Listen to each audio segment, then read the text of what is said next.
Good evening. We bring you the latest in the world of sports. I'm Carlo Pamintuan.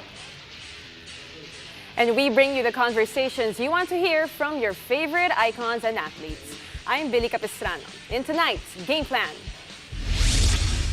we'll get in touch with PBA Commissioner Willie Marshall to get the latest on the status of the Governor's Cup. Then we will celebrate the legendary career of Dirk Nowitzki as the Dallas Mavericks retire his jersey number 41. And we'll find out what happens in the daily life of a UAAP Courtside reporter with UST's very own Angelique Manto and NU's Dip Dipianco. Buckle up, sports fans. Let's get in the game.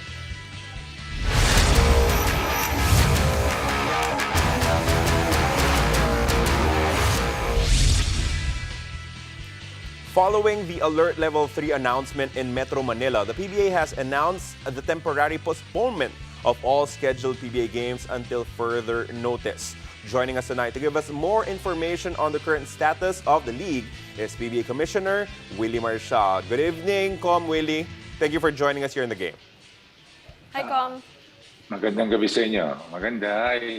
Good evening. Hello pa. Com, first question. Alam namin na mahirap magdesisyon ng mga ganito, but with with the support of the PBA Board of Governors and your office, how difficult was it, and when did you decide that this was the best step moving forward for the league? Kausap ko ang technical committee, Carlo, nung Tuesday morning. Wala pang lumalabas na mga result. Wala pang sinasabi ang GAB na okay na tayo. Sinabi ko na sa technical committee na bala ko nang i-postpone. Itigil muna yung liga kasi sa nangyayari sa madaming mga cases ang dumadating sa atin.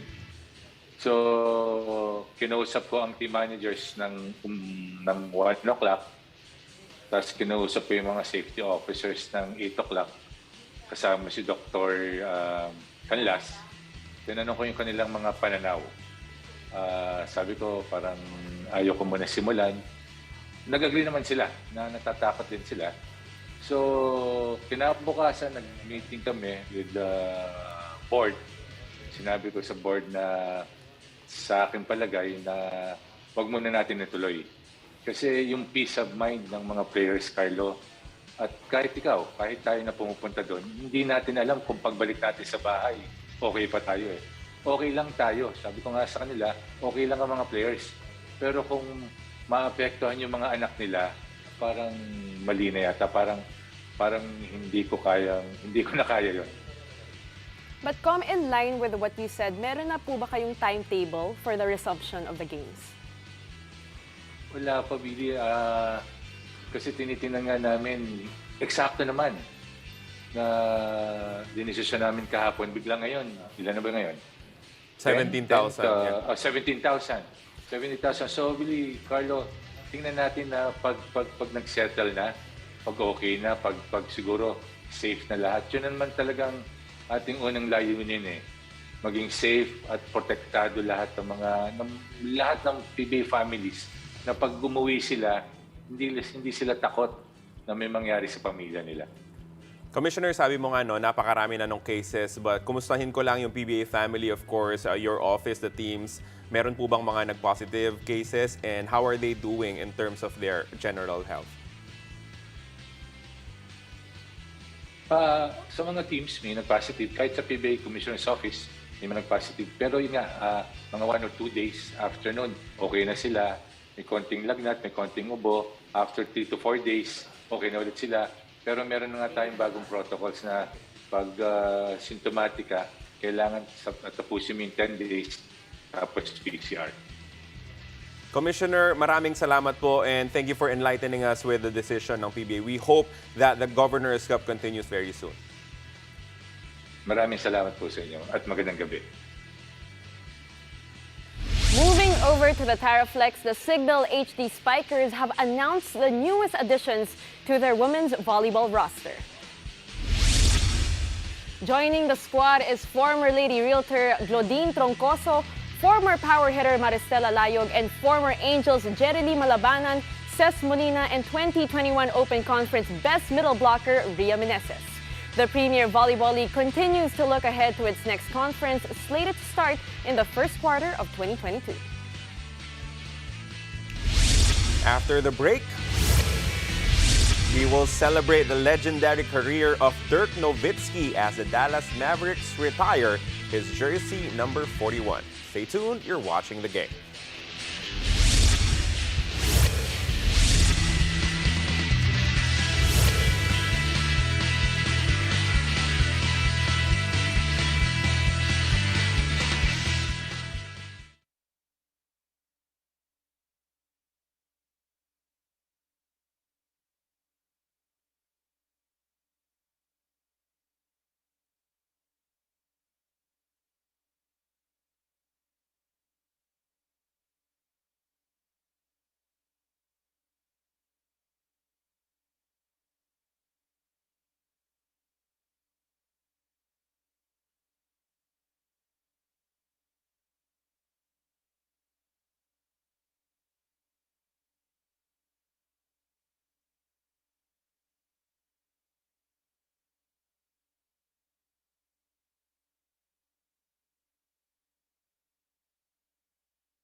Welcome back to the game. As we are always a fan of the NBA, make sure to not miss the action this weekend. It's Kevin Durant and the Nets taking on Giannis Antetokounmpo and the Bucks this Saturday. Then the Phoenix Suns will take on the Miami Heat on Sunday. As for our superstars, KD and Giannis will get to see their mid-range game once again with their favorite one-legged jumpers inspired by Dirk Nowitzki. And tonight, we celebrate Dirk's career as his jersey number 41 gets retired by the Dallas Mavericks. Now tonight, my partner, Carlo Pamintuan, and former UAAP Courtside reporter, Miguel Dip Dipianco, joins us for the special Dirk Nowitzki tribute segment presented by AXA. Hi, Dip. Welcome to the game. And of course, Carlo is here. The fan Hi, since guys. 1996. And Dip, ilang taon ka ulit nung 1996? Hindi pa ako buhay nung 1996. Well, gentlemen. Ay, 1 year later naman. Ayun, 1 year later, born, nandun ka na. Well, it's gonna be a Mavs very... fan na ako. Yes, so it's gonna be a very fun segment, you guys. I am the driver's seat today because all we're gonna do is talk about Dirk Nowitzki and his amazing 21 seasons in the NBA. Now, to start things off, let's take a trip down memory lane. Let's talk about the 2011 NBA championship. He won against LeBron in the Heat. First things first, Dip, Where were you when that happened? Did you watch that game, and what was your experience like? Wow, grabe. That was 10 years ago, no? Or 11 years kasi 2022 na. But for most of the playoffs, I was out of the country and I was really watching the games. Kahit madaling araw, pinapanood ko siya. And then finals, nakauwi na ako nun dito sa Pilipinas. And I remember, start na yung school nun eh. Buti na lang, the last game was on a weekend. And when Dallas won, I was at home. I watched it at home. And when they won the championship, I was here crying sa kwarto ko. So, yun, nandito lang ako sa bahay. Sobrang nag-enjoy ako. Tears of joy when Dallas won that championship. So, wow, what a super fan. Umiyak pa nung nanalo yung Mavs. How about you, Carlo? You know, were you watching? Hindi ako aming umiyak. Joke lang. I was Secret lang. I was still working in a different media company that then had the rights of the NBA. So it was actually for work. I was actually watching it for work. The entire office was as well. So it was one of those moments na hindi mo talaga makakalimutan. You know, you will always remember what will happen. I still remember being in a viewing party for game number 2 when they came from behind and won that ball game with that Dirk Nowitzki lefty layup. You just remember all of those moments kasi napaka-espesyal nung mga moments yan for all the Dallas Mavericks fans. Now, speaking of moments, I know there might be too many to mention, but what is your favorite Dirk memory? Go ahead, Dip. Yeah, you said it right, Billy. No? Sobrang daming moments ni Dirk. Nag-MVP siya, his all-star stints. Itong today lang na nangyari, yung retirement niya, yung jersey retirement. But I think I'll go with the fun side of Dirk, his last dunk in the All-Star game. Nung inaaliyup sa kanya ni Steph Curry, because I think that was one of the videos that really went viral for Dirk Nowitzki. And it really showed his personality. Kasi hindi naman siya athletic, hindi naman siya high flyer. But when he dunked that ball, talagang he made a taunt and celebrated to the crowd. Kaya nakita mo, this is why I love Dirk. Nung nakita ko yung highlight na yun, I'm telling everyone, all the fans, this is why everyone loves Dirk. Because look at him, he's just having fun and enjoying the game. And we love the passion coming from you, Dip. Ikaw naman, Carlo, do you agree? Is that one of your favorite moments as well? My favorite on-court moment was when Dirk ran out just before winning the NBA championship. No, he wanted a few seconds to gather himself, to compose his thoughts. He shared na umiyak siya dun sa locker room before he was ultimately yanked out by the PR team ng NBA ng Dallas. But my favorite anecdote must be when they were free agents, si Dirk and si Kobe Bryant. And Kobe called him to ask, but he already knew the answer. Dirk was not going to join Kobe with the Lakers because he was just loyal with the Dallas Mavericks. But Kobe had to make the call, and Dirk had to say no. I just love that anecdote because it spoke volumes about who they were as basketball players, how loyal they were to their franchises. And that was what Dirk gave Dallas. Someone that you could cheer for 21 years. Yes, the championship was amazing, but his presence for 21 years, that's basically, half my lifespan was spent being a Dallas Maverick fan cheering for Dirk. And that's more than half of Dip's lifespan. More than half na yun. Now, how do you think Dirk changed the game for big men in the NBA? Not just the NBA, but the whole world as well. Because Reggie Miller even said that he revolutionized the 4 spot. Your thoughts, Carlo? I think it's because he was just trained differently. Diba? Dati naman, if you're a power forward, you're a brute force, you post up. But he showed that you can be effective in other ways. Of course, that signature one-legged fadeaway jumper. It just showed that if you are an expert in your craft, if you devote your life completely to even that single aspect of the game. We all know that Dirk was never the greatest of defenders, but he was able to win a championship. He was able to become an all-timer because he was so devoted on his craft. Now, speaking of that signature one-legged floater, ikaw naman, Dip, how do you think that move impacted the world?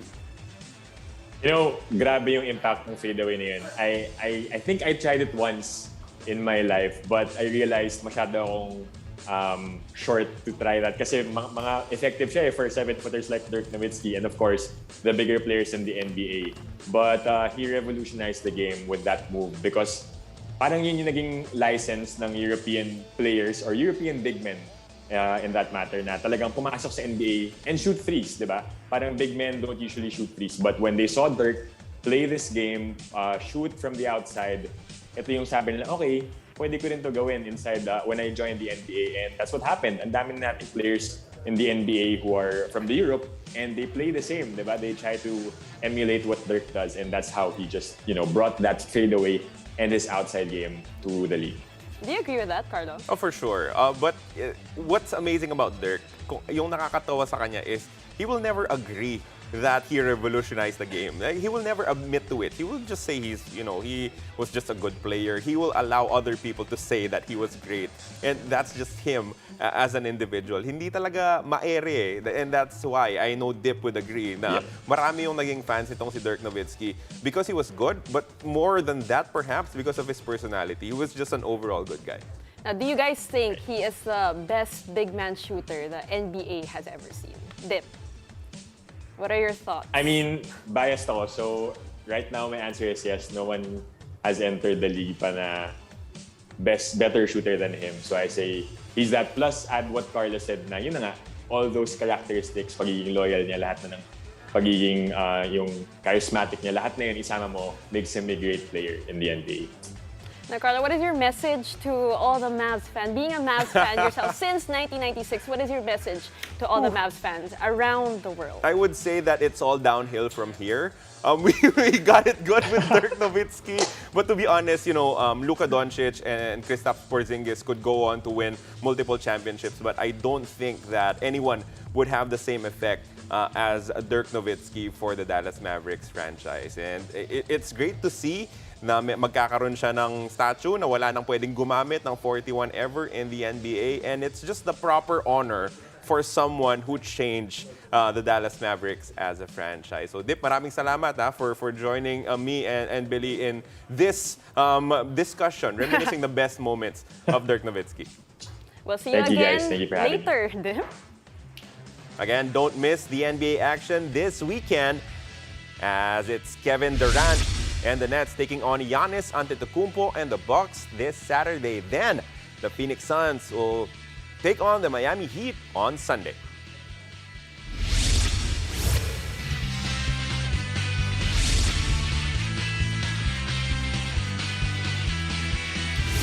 And when we return, we will find out what happens in the daily life of a UAAP courtside reporter with UST's very own Angelique Manto and NU's Dip Yanko. Keep it here. You're watching the game.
Welcome back to the game. I'm Billy Capistrano.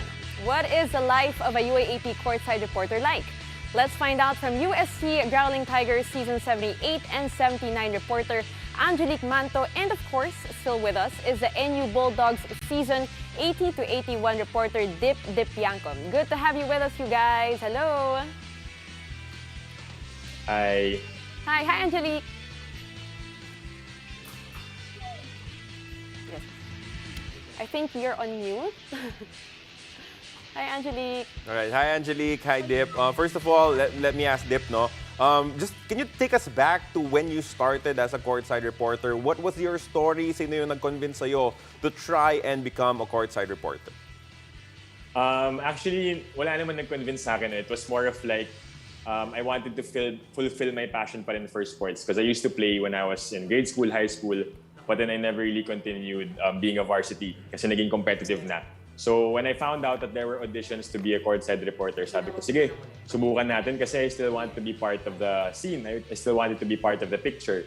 So yun yung ginawa ko. I auditioned, I tried out. It's been a long time since they had a male courtside reporter during that time. So sabi ko, maybe it's time once again na magkaroon ng male courtside reporter. So yun, I had the courage and confidence that time and I tried out. How about you, Angelique? What made you try out to be a courtside reporter for UST? Because I know that you used to join beauty pageants, right, in Pampanga? Actually, first year pa lang ako, I was just 15 in college. And I already saw courtside reporters because my dad loved watching UAAP. So I knew na I really wanted to become one of them. So when I turned 18, when I can finally join, that was my senior year, I really auditioned and not a single soul knew that I was trying out to be a courtside reporter para lang less pressure for me. And then, ayun, all the tedious rounds of auditions really paid off. And I can say that I fulfilled my dream, my college dream to become a courtside reporter. Let me pose this question for Angelique first, and then Dip, you can also answer afterwards. But if you could name one moment na masasabi mo talagang it made the entire journey of being a courtside reporter worth it, what would this moment be, Angelique? Nako, I think all the courtside reporters you probably have talked to would say there's countless to name. But for me, maybe one of the best, aside from cheer dance, which I think is the pinnacle of every courtside reporter journey, is during my rookie year, I got the privilege to report during the finals when UST battled it out with FEU. And for a rookie courtside reporter, that was grand and that was huge. So having that opportunity to be able to report for my team on such an early stage of my courtside career was really a defining moment for me, I think. Alam mo, Angelique, sana all nakapag-report sa finals. But ikaw naman, Dip, what was your most memorable moment as a courtside reporter?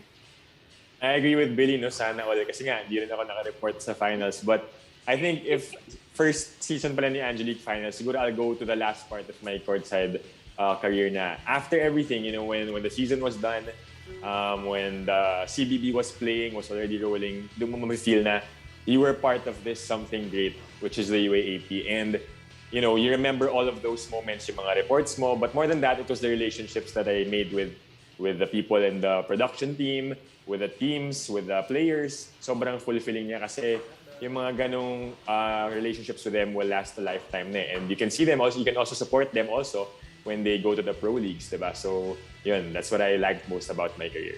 Definitely agree, you know, building relationships with the players as well, you know, becoming friends with them and the coaching staff. But Dip, you know, I'm really curious. You're a male courtside reporter. Nung time ko kasi lahat kami girls. So how is it different being a male courtside reporter? Yeah, you're right, no, Billy. Sabi ko nga, when I auditioned, I was hoping na magkaroon ulit ng male. And it so happened na that year, that first season, kasama ko si Migs Gomez. So dalawa kaming guys kagad sa courtside. And there's no difference naman, but I guess, syempre, mas during the auditions, even the screening panel would say, okay, medyo may advantage siguro kayo kasi maalam kayo sa basketball. But at the same time, it's a disadvantage kasi parang alam na namin yun eh. So you have to bring something different. Parang, okay, you're supposed to know basketball talaga. So pag di mo yun alam, medyo tagilid ka na. So more than that, you had to bring something different pa to the table. Of course, knowledge of the game is always important, sabi nga ni Dip, no? Pero para sa'yo, Angelique, if you could name one characteristic na kailangan talaga to become a courtside reporter, what will it be and why? Parang ano eh, parang beauty queen question. Sorry. Beauty queen sagot rin. Oo nga, beauty. First thing for me is to really show up. If this is your dream, you need to show up and really deliver, even on the day one. But for me, if you're a courtside reporter, you will always hear na sasabihin nila sa'yo na you need to be a sponge, you need to absorb information. It's a cliche for a reason, but I think what comes hand in hand with that is the flexibility and adaptability to the situation. Kasi every single day in the court, it will be different. May injure, meron kang tatakbuhin sa locker room, meron tatamaan ka ng bola sa ulo probably. So you just need to be able to, conform to the situation you are faced with. And I think that's the greatest trait of a courtside reporter. He or she can do anything in a snap and can adjust.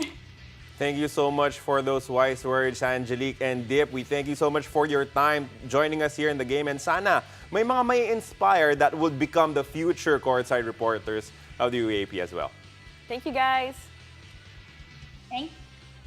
Thanks, guys. Now, with this, do you have what it takes to be the next Angelique Manto or Dip Dipianco? Now is your chance to audition as the next UAAP courtside reporter.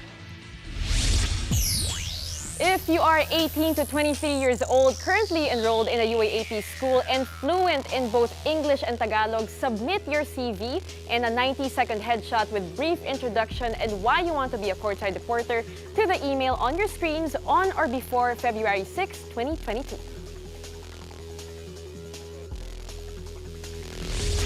Meanwhile, the MVP group of companies, together with its partners, are in unity and spreading joy and hope this holiday season. And you can be a part of this remarkable movement. This time, the Aita community in Nabuclod, Florida Blanca, Pampanga received a holiday surprise. Let's watch this.